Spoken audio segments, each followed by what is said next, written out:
بسم الله الرحمن الرحيم. Assalamualaikum warahmatullahi wabarakatuh. Alhamdulillah, alhamdulillahi rabbil alamin. Alhamdulillah bi ni'matihi tatimmus shalihat. Wa sallallahu wa sallim ala nabiyyina Muhammadin wa ala alihi wa sahbihi ajmain, amma ba'du. Jemaah yang dimuliakan Allah Subhanahu wa taala, kita melanjutkan kajian As-Sirah An-Nabawiyah yang sudah kita awali di dua pertemuan sebelumnya. Sekedar untuk mengulang kaji agar nyambung bahasan kita di kesempatan kali ini, bahwa kita tahu bahwa daerah Yaman itu menjadi pusaran sejarah awal dari penuturan kisah-kisah Sirah Nabawiyah. Karena memang bangsa Arab itu aslinya dari Yaman. Bangsa Arab, jemaah dimuliakan Allah, oleh para ulama dibagi menjadi tiga. Yang pertama adalah Arab Baidah. Arab Baidah ini adalah Arab yang sangat kuno, yang mereka secara kesejarahan sekarang sudah tidak bisa terlacak lagi, yaitu kaum Samud, kaum Ad, dan kaum-kaum yang semisal. Yang mereka ini tidak terlacak karena beberapa sebab. Di antaranya mereka dibinasakan oleh Allah Subhanahu wa taala sebab kekufuran mereka. Ini Arab-Arab Aribah. Tetapi beberapa literatur, baik literatur kaum muslimin atau mungkin bangsa-bangsa Samawi, Yahudi, Nasrani, itu memuat ya kisah-kisah mereka. Yang kedua adalah bangsa Arab kategori bangsa Aribah. Bangsa Aribah ini adalah bangsa Arab yang menurunkan orang-orang Arab hari ini. Mereka ini juga disebut dengan Arab Himyar. Nah, kisah kita masih berputar dengan orang-orang Arab Aribah ini. Mereka terdiri dari dua suku, suku Jurhum dan suku Khuza'ah. Suku Jurhum dan suku Khuza'ah. Kedua suku ini tadinya rukun, tapi kemudian terjadi sengketa. Suku Jurhum kemudian meninggalkan Yaman. Mereka kemudian hijrah ke beberapa negeri. Ada yang ke Syam, ada yang ke Irak, dan sebagian menetap di Mekah. Kisahnya nanti akan kita tuturkan di setelah kita selesai Yaman, karena kita nanti akan menuturkan Yaman selesai dulu, baru kita pindah ke Mekah. Nah, suku Jurhum ini mampir di situ, kemudian bertemu dengan Nabi Ibrahim, bertemu dengan Ismail, kemudian Ismail menikahi beberapa anak keturunan orang-orang Jurhum. Tidak lama kemudian suku Khuza'ah juga datang dari Yaman menyerang Mekah. Dan kemudian mereka menjadi penguasa di Mekah. Nah, Arab yang ketiga adalah Arab Musta'ribah. Jadi ada Arab Baidah, ada Arab Aribah, yang dua tadi suku tadi, dan Arab Musta'ribah. Musta'ribah ini secara bahasa terarabkan, bukan asli Arab, tapi terarabkan. Yaitu siapa? Anak keturunan Nabi Ismail. Karena Nabi Ismail ini putra Nabi Ibrahim. Nabi Ibrahim putra Azar. Asalnya dari mana? Dari Babilonia, orang Babilonia. Kemudian menikah dengan orang Arab dan menurunkan keturunan suku-suku Arab Musta'ribah. Jadi kalau ada orang bilang misalnya Nabi Muhammad bukan orang Arab asli, ya memang tidak salah. Tapi kalau itu dimaksudkan mengatakan bahwa Nabi Muhammad bukan orang Arab, ya keliru. Ya, karena walaupun beliau adalah Arab Musta'ribah, kakek beliau saja secara keturunan ke atas 21 yang disepakati sampai Adnan itu semuanya Arab. Ya. Kemudian dari Adnan ke Ismail tentu Arab juga. Ya, jadi kita saja, Pak, kita ini orang Jawa misalnya, atau orang Bugis, atau orang Banjar, atau orang apalah, menikah dengan satu suku, ya, misalnya suku apa gitu. Itu setelah sekian keturunan, apalagi kemudian menikah lagi anak kita dengan suku tersebut, menikah lagi dengan suku tersebut, ya kita menjadi bagian dari suku tersebut kan gitu. Jadi ini sejarahnya. Nah, kisahnya jemaah dimuliakan Allah, Yaman kita tahu setelah kejahatan Dunwas, Ethiopia menganeksasi Yaman. Maka yang berkuasa di awal adalah Iryad, sebagaimana sudah kita tuturkan. Iryad itu sebenarnya jenderal perangnya Raja Ethiopia. Setelah dia menaklukkan Yaman, dia diangkat menjadi raja lah, ya, raja bagian. Kalau kita hari ini kegubernuran gitu. Tapi pada masa lalu semua jadi raja-raja gitu. Dan wakilnya adalah Abraha al-Asram. Nah, sebenarnya jemaah, Abraha ini orang baik. Si Iryad ini yang zalim.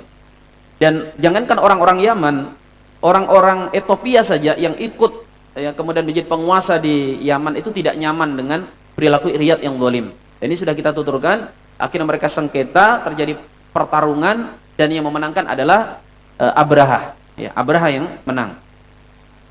Tetapi peristiwa ini terdengar dan tidak nyaman di telinga Raja Ethiopia.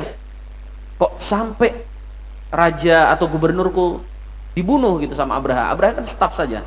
Akhirnya sempat Raja Ethiopia bersumpah bahwa dia akan datang ke Yaman untuk menghukum Abraha.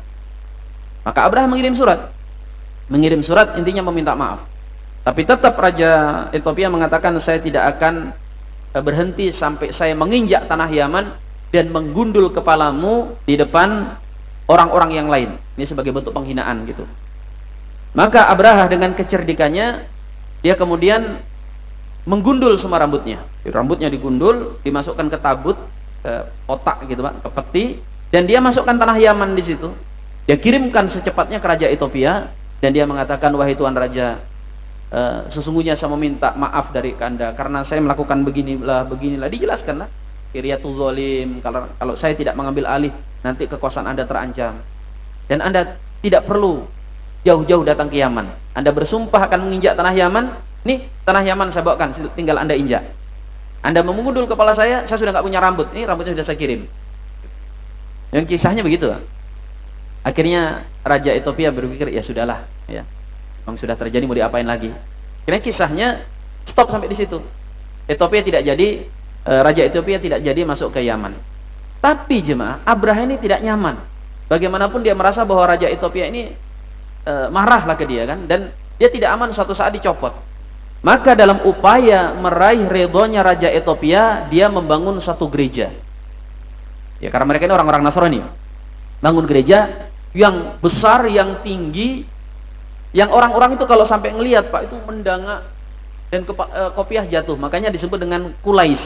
Kulais itu dari kulan sua. Kulan sua itu peci, kopiah. Ya. Maka disebut dengan gereja kulais karena orang kalau lihat sampai jatuh kopiahnya. Itu sebenarnya tujuannya Abraha. Dia nggak punya maksud apapun. Ya, dia cuma hanya ingin mencari ridhonya Raja Ethiopia. Nah, kemudian dia kirim surat ke Raja Ethiopia bahwa saya membangun gereja. Tidak ada gereja di negeri ini, yang ada hanyalah tempat-tempat ibadah orang-orang penyembah berhala dan sebagainya. Nah, untuk semakin mengundang sukanya Raja Ethiopia, kemudian Abraha ini mengundang orang-orang Arab untuk beribadah di gereja tersebut. Ya karena dia sebenarnya bukan orang Nasrani yang taat Pak, si Abraha ini. Dia biasa saja gitu. Jadi dia bukan cuma orang Nasrani ya, yaitu orang-orang Ethiopia yang menjajah Yaman. Tapi orang Arab siapapun silakan ibadah. Nah, tentu orang yang agamanya bagus kan nggak mungkin begini kan. Orang Islam tentu nggak ingin masjidnya dimasuki oleh orang Nasrani atau agama lain. Nah, orang Nasrani juga begitu, nggak akan mau gerejanya dimasukin oleh Muslim misalnya atau agama lain. Tapi karena ingin rumah ibadahnya ini dikenal dan terkenal, Abraha mengundang siapapun untuk beribadah di dalamnya. Tapi orang Arab marah, Pak. Mereka nggak mau. Kenapa? Karena orang-orang Arab, meskipun mereka sudah menjadi penyembah berhala, baik yang ada di Yaman, di Najd, dimanapun, mereka masih mengikuti milah Ibrahim, yaitu ibadah haji. Haji itu masih ada, tapi sudah kacau balau, sudah bercampur aduk dengan berbagai macam ritual-ritual yang nggak benar gitu. Bahkan ada yang tawaf telanjang, ada yang hanya tepuk-tepuk, sudah nggak ada talbiyah gitu. Tapi mereka intinya menolak. Ya, bagaimanapun mereka masih tahu keagungan Ka'bah. Sudah, ketika mereka tidak mau, Abraha juga nggak maksa sebenarnya. Selesai, ya udah kalau nggak mau nggak apa-apa. Cuma di Mekah itu ada ahlun nasi. Ahlun nasi ini kisahnya bisa disebutkan diantaranya di surah At-Taubah ayat 37. Ya, innama nasi'u ziyadatun fil kufr. Sesungguhnya an-nasi itu hanya menambah kekufuran. Siapa ahlun nasi, Pak? Ahlun nasi itu orang-orang yang sangat mencintai dan mengagungkan Ka'bah sedemikian rupa sampai kemudian mereka itu kadang punya kebiasaan menggeser-geser bulan. Jadi nasi itu memang geser-geser bulan. Jadi bulan Dzulhijjah seharusnya besok gitu, atau masuk ini setelah Dzulqa'dah Dzulhijjah. Tapi karena mereka ingin perang, ya, mereka bisa tukar Dzulqa'dah Dzulhijjah digeser, ditunda. Sekarang Muharram dulu gitu. Itu ahlun nasi. Nah, mereka ini kelebihannya sangat cinta kepada Ka'bah, mengagungkan Ka'bah. Begitu mendengar Abraha mencoba menandingi Ka'bah, dalam versi opini mereka yang mereka tangkap, ini kayaknya menandingi Ka'bah. Marah mereka.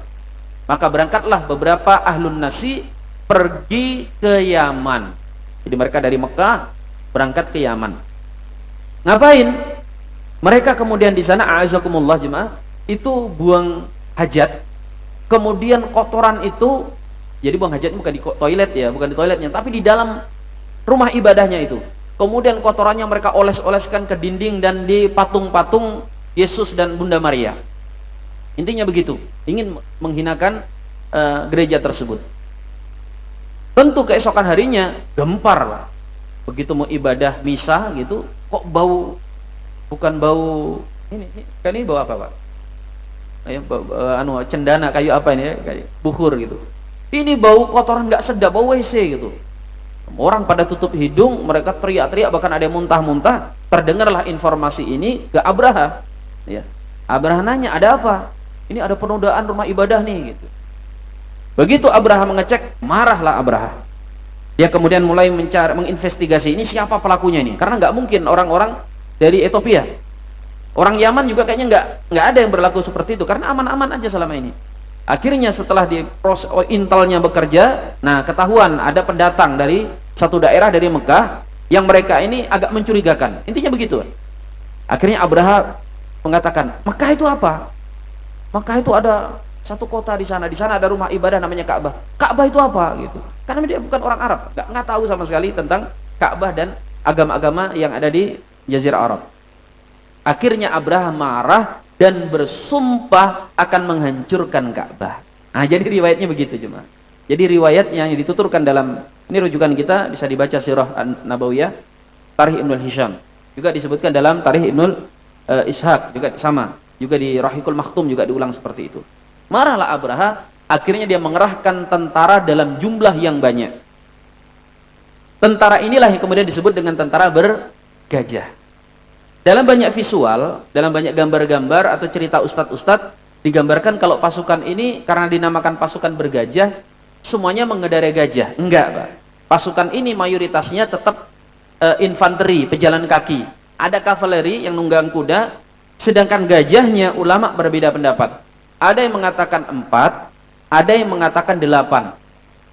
Dan tujuannya Abraha membawa gajah ini bukan untuk kuat-kuatan, Pak. Karena dia tahu di Jazirah Arab tidak ada kekuatan, tidak ada kerajaan yang bisa menandingi kekuasaan dia kan gitu. Jadi nggak perlu untuk kekuatan militer gitu. Dia hanya ingin bertujuan menghancurkan Ka'bah dengan cara apa? Mengikat sudut-sudutnya dengan tali, kemudian ditarik serempak. Jadi cara menghancurkannya dia ingin cara monumental gitu kan, bukan cuma dengan dipukuli pakai palu atau mungkin ditubruk pakai satu gajah, tapi ditarik rame-rame dengan gajah. Dia pengennya begitu, ya, supaya kelihatan wah gitu kan, viral lah bahkan ya. Pengennya begitu. Nah, gajah-gajah ini jemaah dimuliakan Allah, ada satu gajah yang paling besar yang dikendarai atau yang dipawangi oleh orang yang bernama Unais. Unais ini sebenarnya orang baik, orang yang sangat baik, cuma dia sangat patuh kepada Abraha. Dia patuh kepada Abraha. Nah, gajah itu namanya Mahmud. Mohon maaf Pak Mahmud ya, ada Pak Mahmud. Nah, ini riwayatnya gitu, namanya Mahmud gajahnya ini. Nah, Mahmud ini nanti sempat ada kisahnya tersendiri, nanti kita tuturkan jika memang sempat. Maka berangkatlah pasukan ini jemaah dimuliakan Allah untuk mengarah ke Mekah. Tapi Abraha ini tidak tahu arah Mekah itu mana. Karena di padang pasir itu berbeda dengan kita, Pak. Kalau kita kan mungkin kalau mau ke Samarinda, orang nggak tahu Samarinda, lihat aja itu jalan setapak, jalan tikus kan kelihatan gitu kan. Di Arab nggak ada. Arab itu padang pasir. Bahkan di padang pasir itu jemaah dimuliakan Allah, treknya mematikan kan sampai hari ini. Kenapa? Karena di Arab itu bukan sekedar cuma padang pasir, nyasar kemudian kehabisan air mati, bukan cuma itu. Tahukah kita jemaah di padang pasir itu ada namanya mafaza. Mafaza itu gunung pasir, gunung-gunung pasir yang orang itu kalau lewat di situ kan nandain, oh ada gunung, ada gunung. Tapi beberapa bulan kemudian gunung itu bisa pindah. Antum bisa kebayang kalau sudah begitu. Jadi kita bisa nggak tahu mana utara, mana barat, mana selatan. Seperti di lautan. Dan lebih buruknya lagi, tata letak bisa pindah. Gitu. Jadi nggak tahu arah kemana. Maka Abraha itu jalannya agak muter-muter. Nah, di sepanjang perjalanan itu orang-orang Arab mencoba menghentikan Abraha. Mereka melakukan gerilya, ya, menyerang tentara ini, menyergap mereka ketika mereka sedang lengah. Tapi lah apalah daya orang Arab, jumlah mereka juga tidak banyak, kekuatan mereka tidak besar, sedangkan ini adalah tentara kerajaan gitu. Mereka tidak ada yang berhasil menghentikan Abraha. Bahkan sebagiannya pemimpin-pemimpinnya ditangkap dan kemudian justru dijadikan sebagai alat penunjuk jalan. Di antara yang terkenal adalah Raja Himyar yang bernama Dzunafar. Ya, betul, Dzunafar. Dzunafar ini mencoba melawan tapi ditangkap dan kemudian malah diikat dan ditaruh di depan pasukan, ya, dan kemudian dijadikan sebagai penunjuk jalan. Walaupun Dzunafar juga tidak mau memberikan akses informasi yang valid, dia bohong-bohongi juga gitu ya. Maka berjalanlah melambat tentara bergajah ini. Ada yang menyebut sampai sudah menyentuh angka hampir 1 bulan, tapi Mekah belum nyampe. Padahal Mekah Yaman itu kalau ditempuh sekitar 15 hari dengan berjalan kaki sudah nyampe gitu. Jalanlah pasukan ini malah ngarahnya ke daerah Taif. Begitu sampai di Taif, masyarakat Taif geger. Ada tentara besar kerajaan dari Yaman ada di perbatasan mereka. Panik, Pak. Akhirnya keluarlah suku-suku Taif, kepala-kepala sukunya tentunya sebagai perwakilan untuk berkomunikasi. Ini ada apa kisahnya nih kok sampai ada tentara besar menuju ke Taif. Akhirnya tahulah bahwa tujuan daripada Abraha ini menghancurkan rumah ibadah yang namanya Ka'bah. Nah, suku Taif mengatakan, wahai tuanku raja, di sini bukan tempatnya Ka'bah. Jangan hancurkan Allat. Allat itu berhala yang ada di Taif dan juga ada Ka'bahnya gitu. Bukan ini nggak ada sangkut pautnya dengan Ka'bah. Tapi Abraha tetap ngengkel. Saya ini sudah jalan sekian bulan nggak ada kejelasan. Udah, kalau memang nggak ketemu sama Ka'bah yang asli, yang KW pun nggak apa-apa gitu kan. Yang penting terlampiaskan kemarahanku gitu ya. Akhirnya orang-orang Taif berpikir ini kalau dibiarkan raja ini bisa, ya kalau dia cuma menghancurkan tempat ibadah lumayan, kadang jarah kan namanya raja. Akhirnya mereka mengusulkan, ini saja tuanku raja, kami akan berikan kepada ada satu dari kami untuk menunjukkan jalan tercepat menuju Mekah.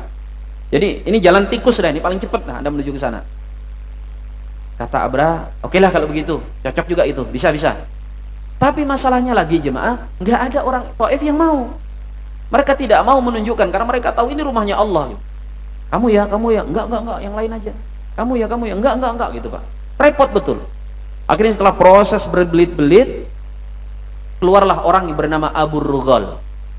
Ini mungkin jemaah haji, jemaah umrah pasti pernah dengar. Itu, Pak. Abu Rughal itu sampai hari ini kuburnya dijadikan marjaman. Orang ke marjaman itu dilempari batu. Kayak apa? Kita kelempar jumroh. Orang kalau lewat di situ ngelempar pasti. Orang Arab dari dulu, dari zaman jahiliyah sampai hari ini. Cari di YouTube kalau nggak percaya. Ya. Kan kiai kita YouTube kan, ketik aja di situ. Mohon maaf Pak Kiai nanya dulu gitu. Ketik aja Abu Rughal atau kubur Abu Rughal. Itu pasti nanti ada videonya, bapak-bapak turun dari mobil ngambil batu 3 biji lempar gitu, naik lagi jalan gitu. Jadikan marjaman. Kenapa? Karena orang Arab itu bencinya betul. Bahkan sampai hari ini mereka itu kalau menyebut pengkhianat, mereka akan menyebut bukan al-khain, bukan begitu, bukan pengkhianat, bukan gitu. Tapi apa? Abu Rughal kamu gitu. Itu marah, Pak. Nanti tolong ya kalau punya teman Arab jangan dibilang Abu Rughal. Ngamuk dia. Karena pengkhianat itu sudah lebih buruk daripada sebutan iblis dan sebagainya. Nah, ini Abu Rughal keluar dan kemudian dia menjadi penunjuk jalan. Tapi kemudian dia mati di persimpangan jalan di kota Mekah dan dikuburkan di situ. Hanya Mekah sudah kelihatan. Maka Abraha, jemaah yang dimuliakan Allah, senang sudah ini Mekah sudah kelihatan kan. Tapi dia tahu bahwa orang-orang Mekah pasti akan melakukan pembelaan. Pasti akan terjadi pertumpahan darah. Nah, Abraha ini jemaah yang dimuliakan Allah, orangnya sebenarnya hilm. Hilm itu orangnya pemurah, santun, baik hati. Makanya kita jangan heran, Mbak. Sosok-sosok yang kita kenal sebagai orang jahat, itu terkadang mereka itu memiliki sisi-sisi kebaikan. Sehingga kita hari ini kalau tahu itu tidak akan mudah ketipu dengan orang-orang yang melakukan pencitraan dengan kebaikan mereka. Tapi dia baik kok. Iya, wong Fir'aun itu baik loh. Fir'aun itu orang baik. Ya, dalam tanda kutip tentunya. Fir'aun itu jemaah yang dimuliakan Allah, silakan dibaca dalam semua kitab tafsir. Hampir semua kitab tafsir muhammad. Nabi Musa itu pernah ngadu kepada Allah. Ya Allah, ini Fir'aun sezalim itu, kenapa nggak ada binasakan saja? Apa kata Allah Subhanahu wa taala? Wahai Musa, bagaimana mungkin aku akan membinasakan seseorang dengan cepat? padahal dia telah menghidupi rakyat Mesir dan berbuat baik kepada hamba-hambaku. Jadi Firaun tuh orangnya sangat karom. Kalau ngasih itu nggak ukuran. Beliau itu kalau ngasih orang, memberikan fasilitas, Mesir makmur di bawah pemerintahan Firaun. Orang-orang di sana itu diberikan diberikan uang dalam jumlah yang banyak. Makanya kemudian di kitab tafsir dikatakan upaya Musa untuk menggulingkan Firaun di antaranya adalah apa? Selain mereka melarikan diri, kan kita dengar melarikan diri, itu Nabi Musa berusaha bagaimana supaya kedermawanannya Firaun itu terbatalkan. Coba nanti dibaca ditafsirkan. Begitu Firaun sudah melakukan kejahatan dan kemudian kedermawanannya berkurang, barulah pertolongan Allah turun. Nah, ini juga pelajaran bagi kita, Pak. Jadi kalau kita punya musuh, terus musuhnya itu baik amat gitu, terus kita nggak baik-baik amat, musuh kita berbagi ini, ngasih ini, terus kita pelitnya minta ampun, ya nggak mungkin kita ditolong oleh Allah. Baik, si Abraha ini orangnya baik. Bahkan di Yaman dia juga memperlakukan rakyat Yaman dengan sangat baik. Terbukti jemaah dimuliakan Allah, kalau bapak-bapak ngikuti kajian sebelumnya, itu penguasa yang datang sebelum Abraha rata-rata dikudeta, rata-rata diperangi. Tapi Abraha ini nanti setelah dia mati, anaknya masih dipercaya oleh masyarakat Yaman. Ya, anaknya namanya Maksum, Al-Maksum bin Abraha. Itu menggantikan setelah ayahnya. Nanti mati Al-Maksum, yang menggantikan adalah Al-Masruq, Masruq bin Abraha. Jadi masih dua keturunannya. Baik jemaah yang dimuliakan Allah, kita lanjut dulu. Abraha kemudian menggelar perkemahan besar di pinggir kota Mekah. Dan setelah itu dia melakukan aksi penjarahan. Intinya untuk mancing orang Mekah saja.